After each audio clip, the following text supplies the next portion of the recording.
کے راستے کو دیکھ چکا، تو اب وہ جب یہ دعا پڑھے گا تو اس کے معنی ہے پروردگار اس صراط مستقیم کو ہم دیکھ تو چکے، اب ہمیں اس پر چلنے اور ثابت قدمی کی بھی توفیق عطا فرما۔ اہدی چلا نا ہمیں الصراط راستہ المستقیم سیدھا، تو ہمیں سیدھے راستے پر چلا، آمین کہیے۔ اے اللہ تو ہمیں سیدھے راستے پر چلا۔ اب سیدھے راستے کا تعین قرآن مجید فقہاء حمید نے خود کیا۔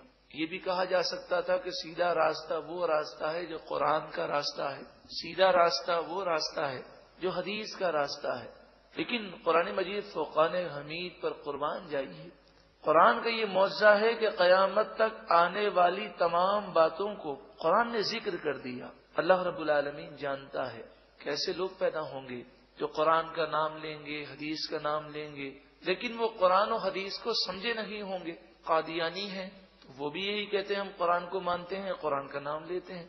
حدیث کا انکار کرنے والے ہیں تو وہ بھی اپنے آپ کو اہل قرآن کہتے ہیں اور کہتے ہیں ہم تو قرآن کو ماننے والے ہیں۔ تو قرآن مجید فقہاء حمید نے سیدھے راستے کا تعین کر دیا، فرمایا صراط الذین انعمت، سیدھا راستہ ان لوگوں کا راستہ، انعمت انعام کیا اے پروردگار تو نے، علیہم جن پر، یعنی جن اللہ کے نیک بندوں پر انعام کیا گیا، ان نیک بندوں کے راستے پر چلنے کی پروردگار ہمیں توفیق عطا فرما۔ اب وہ نیک بندے قرآن و حدیث کو صحیح سمجھے ہیں، وہ نیک بندے قرآن و حدیث کو سمجھنے میں کامیاب ہوئے ہیں، وہ کون ہیں؟ وہ صحابہ ہیں، وہ صالحین ہیں، وہ شہداء ہیں، وہ انبیاء ہیں۔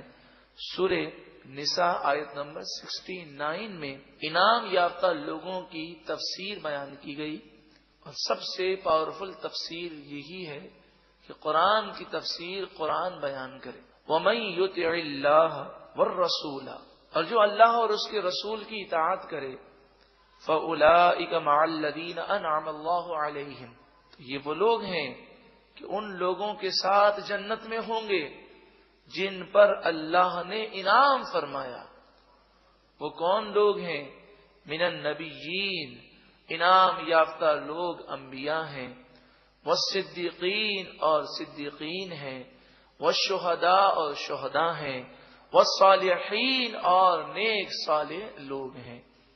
اب آپ دیکھیں نبی کریم صلی اللہ علیہ وآلہ وسلم کے صحابہ کرام کا عمل دیکھیں۔ البدایہ والنہایہ، چھٹی جلد، صفحہ نمبر